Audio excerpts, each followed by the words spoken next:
Hello and welcome back. In this video series, I'm talking about symbolism in popular media, and this video is about The Hunger Games. I think the most obvious symbol in The Hunger Games, most people would agree, is the Mockingjay. But the Mockingjay is blatantly symbolic within the text to the characters themselves.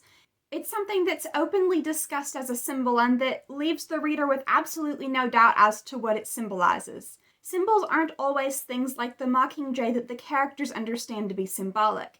In a lot of cases, there'll be something like the skull in Hamlet, for instance, that the reader can make a lot of symbolic associations with it, but Hamlet himself just sees that he's holding a literal skull. So let's talk about a symbol that's more like that in The Hunger Games. Let's talk about fire. Fire is a recurring motif throughout all three Hunger Games novels and all of the movies. However, it's not discussed in a symbolic way in the way that the Mockingjay pin is. Usually when fire appears, it's very literal fire, or it's like synthetic fire that's supposed to look like real fire, but what it's symbolizing is just fire. That's not to say that fire doesn't have a symbolic meaning in the Hunger Games. It absolutely does, but you have to dig a little bit deeper and make more inferences in order to understand what that symbolic meaning is. From very early on in Book 1, it's established that District 12, which is where the protagonist Katniss comes from, is a coal mining district. Coal is their main industry. And that comes into play in a lot of different ways. First of all, it's important in that her father was a coal miner and he died in an accident in the coal mines, so it's part of her backstory. But it's also important because when they arrive in the capital, all of the tributes from the different districts are given costumes to wear that reflect the district that they come from and its main industry, to wear in this parade that begins the Hunger Games. Katniss expects that being from the coal mining district, she'll have to dress up as a coal miner, but her stylist actually has a very different idea.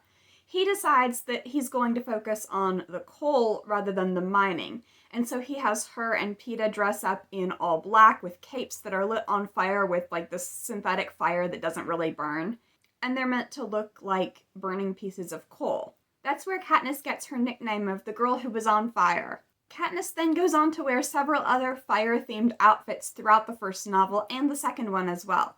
In the first novel, fire becomes very strongly associated with the character of Katniss. However, it's also a danger to her.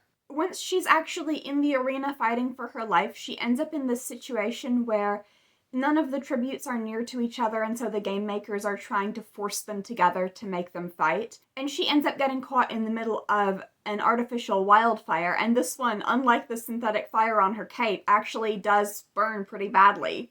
And as that's happening, she thinks about how the fire-themed outfits may have backfired on her in terms of this being, chosen because of its irony. Although it's likely that regardless of the costumes, something would have happened to her even if it wasn't fire.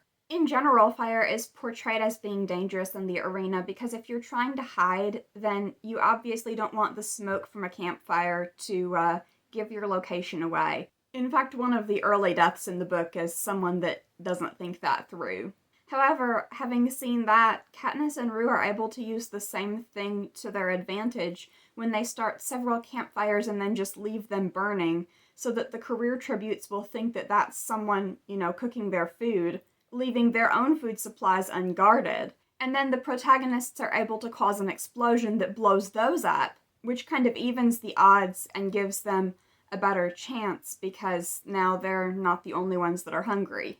So in the first book, fire is very strongly associated with Katniss as a character. It's something that occasionally puts her in danger, but that she also uses to her advantage. She is, from early on in Book 1, consistently described as the girl who was on fire, and so that links the idea of fire with the character of Katniss in a very strong way. However, at this point, it's not really symbolic of anything bigger. It's just associated with Katniss as a character. It's not until Book 2 that it really becomes a symbol of something greater than just her. And that's the point, too, where she becomes a symbol of something bigger. Her act of defiance against the Capitol at the end of Book 1 provides the spark that begins basically a revolution. And over the course of Books 2 and 3, that revolution builds up and then eventually happens. And if it wasn't obvious enough that that's what's going on and that fire is being used as a symbol of that, The title of book 2 makes it really obvious. What's that say? Catching Fire? There's a scene early on in Catching Fire where President Snow explains all of this to Katniss, who has no idea at this point what her actions in book 1 have ultimately caused. My face must register at least a flicker of bewilderment because he addresses it. This, of course, you don't know. You have no access to information about the mood in other districts. In several of them, however, people viewed your little trick with the berries as an act of defiance, not an act of love. And if a girl from District 12 of all places can defy the capital and walk away unharmed, what is to stop them from doing the same, he says. What is to prevent, say, an uprising? And then later on in this conversation, this happens. I didn't mean to start any uprisings, I tell him. I believe you. It doesn't matter. Your stylist turned out to be prophetic in his wardrobe choice. Katniss Everdeen, the girl who was on fire, you have provided a spark that, left unattended, may grow to an inferno that destroys Panem, he says.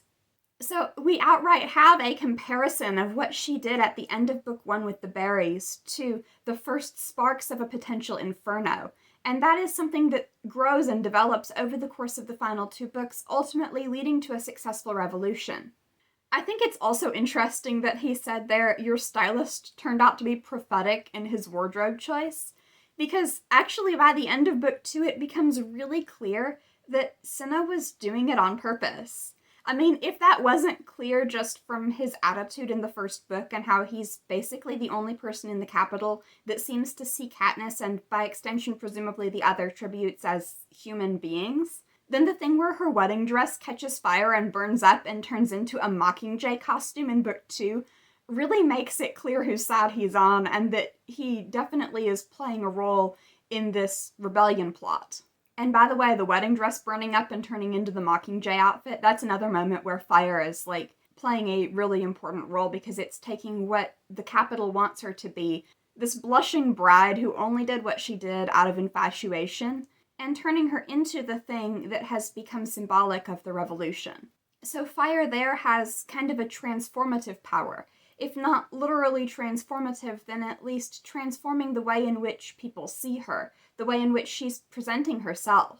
There's less fire-themed symbolism in book 3 than there are in the first 2, but I think it's really interesting that when Katniss gets fancy new weapons, they include flaming arrows. That's just another thing to link fire both to her as a character and to the revolution, because of course she's getting those weapons for her role that she's going to play in the revolution against the capital. Fire also, however, once again returns as a danger in book 3, both in the bombing of District 12 and the fact that it was destroyed in fire, and then also in Prim's death.